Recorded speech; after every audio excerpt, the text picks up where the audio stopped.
తెలంగాణ తెచ్చుకున్నాం. మరి ఇది జరిగిందా అంటే జరగాలనే మాటనే చాలా మంది కూడా చెప్తా ఉన్నటువంటి సందర్భం. అందుకే నేను మాట్లాడుతున్నా, అందరి కోసం సామాజిక తెలంగాణ రావాలి. సామాజిక తెలంగాణ అంటే ప్రతి ఒక్కరికి సమాన అవకాశాలు రావాలి, ప్రతి ఒక్కరికి సమాన గౌరవం రావాలి, ప్రతి ఒక్కరికి సమాన ప్రాతినిధ్యం రావాలి.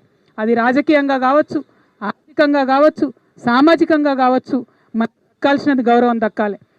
మరి అది దక్కాలంటే బీసీల కోసం పిడికిలెత్తియాల రిజర్వేషన్ కోసం పోరాటం చేస్తున్నాం, ఖచ్చితంగా దాన్ని సాధిస్తాం.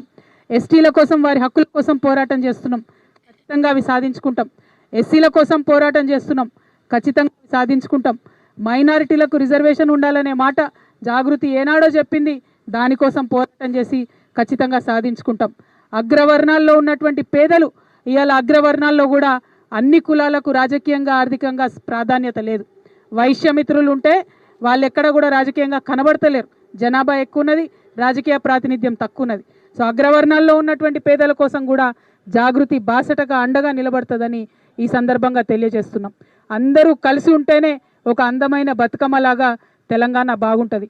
అందరూ కలిసి ఉంటేనే ఆ గౌరవం అనేటటువంటిది తెలంగాణకు వస్తుంది. ఆ గౌరవాన్ని సాధించడం కోసం, ఆత్మ గౌరవంతో కూడినటువంటి అభివృద్ధిని సాధించడం కోసమే సామాజిక తెలంగాణ రావాలని మేము అంటా ఉన్నాం. అందరికీ అవకాశాలు రావాలనే సామాజిక తెలంగాణ రావాలంటున్నాం. అందరం బాగుండాలనే సామాజిక తెలంగాణ రావాలంటున్నాం. దానికోసమే ఇవాళ జనం బాట పట్టినాం. ప్రజల దగ్గరికి వెళ్తాం, తెలంగాణ వ్యాప్తంగా పర్యటనలు చేస్తాం. ఎక్కడెక్కడ తెలంగాణ ఇంటలెక్చువల్స్ ఉన్నారో, తెలంగాణ మేధావులు ఉన్నారో వారందరినీ కలుస్తాం. తెలంగాణలో అనేక సమాజాల్లో ఉన్నటువంటి ప్రతి ఒక్కరిని కలుస్తాం. ఆ జిల్లాలో జరగాల్సినటువంటి అభివృద్ధి ఎక్కడెక్కడ ఆగిపోయిందో తెలుసుకుంటాం, దానికోసం పోరాటం చేస్తాం. ఇది చేసేటటువంటి క్రమంలో తెలంగాణ జాగృతిలో ఇదివరకు ప్రయాణం చేసి మాతో కలిసి ప్రయాణం చేసినటువంటి మిత్రులందరికీ కూడా స్వాగతం పలుకుతా ఉన్నా. రండి, అందరం కలిసి పనిచేద్దాం. చిన్న చిన్న విషయాలు, మనస్పర్ధలు పక్కన పెట్టుకోండి. ఇవాళ ఉన్నటువంటి ప్రభుత్వం తెలంగాణను ఆగం పట్టిస్తున్నది. తెలంగాణ సోయి లేకుండా పరిపాలన చేస్తున్నది. తెలంగాణ తల్లి మన గుండెల్లో ఉన్నది. ఆ తల్లి చేతుల్లోంచి బతుకమ్మ తీసేస్తే తెలంగాణ వాదుల గుండెలన్నీ కూడా తల్లడిల్లినాయి.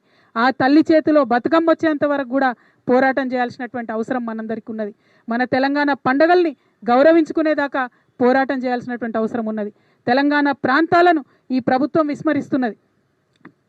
మన ప్రాంతేతరులకు ఉద్యోగాలు రావద్దనే 95% ప్రెసిడెన్షియల్ ఆర్డర్ సాధించుకున్నాం. ఇవాళ హర్యానాకు సంబంధించిన వాళ్ళకి ఇక్కడ ఉద్యోగాలు వస్తున్నాయి, పక్క రాష్ట్రాలకు సంబంధించిన వాళ్ళకి ఇక్కడ ఉద్యోగాలు వస్తున్నాయి. ఆ అన్యాయాన్ని చూసుకుంటూ జాగృతి ఉండదు. కాబట్టి ఖచ్చితంగా ఆ ఉద్యోగాల సాధన కోసం కూడా పోరాటం